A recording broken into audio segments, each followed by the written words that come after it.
Although Creative 2.0 with Unreal Editor just released, bringing us back to Chapter 1, what if I told you we already know tons of information about the next season, Chapter 4 Season 3? Not only that, but the direction of this chapter in Battle Royale as a whole, starting out with the fact that it's actually Chapter 1 in reverse in terms of the events or themes occurring. For those that can't remember, Chapter 1 Season 9 was this Neo theme, hence the name location Neo Tilted and the futuristic kind of revamp or design. With this being the second to last season of Chapter 1, in the second season of Chapter 4 right now, we're seeing a Neo Tokyo theme with the introduction of Megacity and all these new POIs or areas. With this information in mind, what happened prior to Chapter 1 Season 9, Chapter 1 Season 8 was this, well, volcano introduced season when it erupted during the live event being the Unvaulting event. This of course was also seen in the Chapter 1 Season 9 cinematic trailer, and with this being behind Chapter 1 Season 9, as we're seeing that now pan out in reverse, the themes of Chapter 1 toward its end in Chapter 4, with this seemingly inactive volcano-like structure with geysers on top of it that we know are shooting out hot air propelling us up into it, pulling out our glider. Could history be repeating itself and this seemingly inactive volcano then become active, perhaps even destroying upon eruption 3 particular areas or hitting them like it did in Chapter 1, one of those being the Megacity, which seems to be the new Tilted Towers in Chapter 4. Whether or not this occurs in live event form, of course, speaking of live events, we haven't seen one in Chapter 4 since it started with the finale of Chapter 3, Fracture. With this season being 84 days long total, that's going to change in this duration itself to end it off, as we know from all prior chapters where we've seen live events happen in that time frame that the first one occurs in the second season of each chapter. For instance, the Device live event in Chapter 2 Season 2, the Collision live event in Chapter 3 Season 2, and now what seems to be teased something to do with this Cyber Dragon perhaps in Chapter 4 Season 2, which if correlated to the likes of the final showdown could mean that this giant robotic dragon structure not only appears and emerges out of the building as it's armoured up with guns and thrusters, but then also fighting off something of similar scale. And speaking of what that could be, considering we're yet to see Eren Yeager's Titan form in a potential page 2 of his cosmetics upcoming, I'm just saying based off the promo art tease for Eren Yeager looking up at this particular Cyber Dragon to the actual artwork of Attack on Titan looking up at the Colossal Titan, could this mean we're going to be seeing one giant Titan we have to fight off to save the fate of this new Fortnite universe? Or as players theorise with the introduction of Thunder, we could be seeing a giant version of him, as he's technically Godzilla, within Fortnite in this live event that emerges from the water, kinda like the Devourer did in Chapter 1 Season 9. And before we discuss that likely possibility, look how close we are to 2.53 million subscribers. Hit the subscribe button right now, turn on all notifications. It only benefits you at the end of the day, as I do try and give 5 people off my friends list who subscribed, commented what they'd like below and their Epic Games ID, and who knows, you could be showcased in the next video. Me and my dog Charlie the Charcoal Pug want to thank you for supporting code FM1 inside the Fortnite item shop, literally one of the shortest and easiest codes to enter, so enter it if you haven't already. Despite the correlation of Thunder's spray to the Godzilla logo, of course we can see a giant version of him teased right here in cartoon form over these buildings, what seems to be Mega City. And don't forget, this Cyber Dragon is an indestructible structure the purpose for is currently unknown, of course, meaning Epic Games aren't done with updating it yet. Moving on though, speaking of updates that Epic Games aren't done with, however, we've seen teased or even been able to use earlier on thanks to a bug in Save the World that allowed us to enable this first person camera, which then transferred back over to Battle Royale if we didn't change it back. Whether or not you got to play in first person in Battle Royale with weapons that it actually kinda worked well on, such as the Scar, of course you'll have seen footage of it across social media like what you're seeing in the background right now. With the introduction of UEFN and a live stream today from Cypher PK alongside Allier and Lachlan, we're on a stream with Tim Sweeney, the CEO or founder of Epic Games, and we're able to ask him a bunch of questions, one specifically about first person, which we had confirmation prior to the start of this season, so we thought that it would be upcoming in Chapter 4 Season 2. However, Tim Sweeney himself said the following on this stream today: mention Epic is experimenting with bringing first person to Fortnite. Hopefully in the not too distant future there will be an option for it for people to choose, but obviously in UEFN. Could this potentially be a huge pull factor for the launch of Chapter 4 Season 3 to attract back even more of their lost player base? Alongside this then, hopefully too, the movement mechanic of wall running, which was actually leaked alongside first person, that we thought was going to be upcoming this season. And despite UEFN or Creative 2.0 seeming limitless in terms of what can happen in Fortnite now, as I'm sure you've seen a lot of one-for-one remade Call of Duty maps, especially with first-person gameplay on within Fortnite thanks to this. Here's a very interesting take from Tim Sweeney in this clip I'm about to play of his opinions on Chapter 1 returning and even more future Battle Royale islands or maps from other games. You can't just go build Call of Duty maps in Fortnite because, you know, they're owned by Activision, and so by default you couldn't do that with Epic stuff.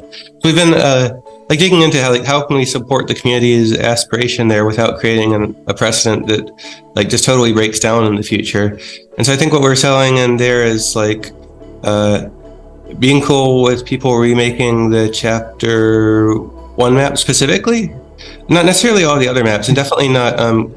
crossovers where we worked with partners, and that's, there are properties involved in that. A perfect example of these properties not being able to be reused now is Chapter 2 Season 4, as this was entirely Marvel themed, and whilst they had an agreement for this crossover season being collaborated into it, this doesn't always mean it extends beyond the season's end date, and that goes for collaboration skins or just collaborations overall that have been integrated into Fortnite's battle passes and seasons. Speaking of the battle pass, one skin that we do know is kind of confirmed to be upcoming based off all the teasers and hype surrounding it, and the long overdue wait as we initially expected with the release of Spider-Gwen in Chapter 3 Season 4, we'd be seeing him in the item shop, so data miners tried to confirm being Miles Morales. Although data miners, yes, initially did say that he'd be upcoming in the item shop alongside Spider-Gwen this season as her male counterpart, this never happened. Chapter 4 Season 3 perhaps is where that all changes, however, as you see on the Battle Pass right now, Chapter 4 Season 2 runs through until June 2nd, 2023. How this correlates to Miles Morales upcoming is because June 2nd, believe it or not, is the release date of Across the Spider-Verse, obviously being a movie surrounding Miles Morales himself. Just like we have Eren Yeager this season and had Geralt of Rivia for the first season of Chapter 4, it's clear the unlockable skins halfway through the season are collaborations, and could this be Miles Morales for Chapter 4 Season 3 as one of the 7 or 8 Battle Pass outfits we always see throughout the 100 levels unlockable within each Battle Pass? It's safe to say it's definitely looking likely alongside the appearance of many summer themed skins, as this season ultimately starts in the summer period, Chapter 4 Season 3, just like we saw with the release of Chapter 3 Season 3 vibing, and despite items such as the Saddler Grappler still unreleased that we saw in this cinematic trailer nearly a year ago, could this be finally upcoming as a transportation method on the Chapter 4 island, alongside it being redecorated with tons of summer props and scenery? And rewinding to the summer themed skins, because of it releasing in the summer period Chapter 4 Season 3, we have tons on the Fortnite surveys, all of which are on screen right now examples, which it's safe to say already most if not all of these will be releasing in Season 3, whether a few are contained in the Battle Pass or simply rotate throughout the item shop over this time. Hopefully within the Battle Pass, as it's been lacking innovation for new types of cosmetics, as we typically did get them innovated a lot in Chapter 1, such as the introduction of pets, which we now never see. If First Person does come along with Chapter 4 Season 3, we finally get weapon charms that have been leaked since Chapter 1 Season X. Here's a realistic looking concept of what that could look like in game, and a menu for switching out different types of charms on our weapons and what type of weapon we apply them to. Or perhaps, who knows, they maybe don't want to overcrowd this chapter too much, as it looks like we're seeing yearly ones now, with the release of Chapter 5 potentially being on track with the release of Chapter 4 Season 3, and then having a Season 4 to be in December at the Invitational event for FNCS. So does this mean, like we got revealed in person at this event to the Chapter 3 finale event Fracture in December last year, but this year the Chapter 4 finale event in Denmark? Drop a like if you're excited for the future of Fortnite, subscribe to the channel with all notifications turned on so that you don't miss any future uploads. But speaking of other videos, click this one I picked out for you right now, but most importantly, hopefully I can catch you in the very next one I do publish on the channel.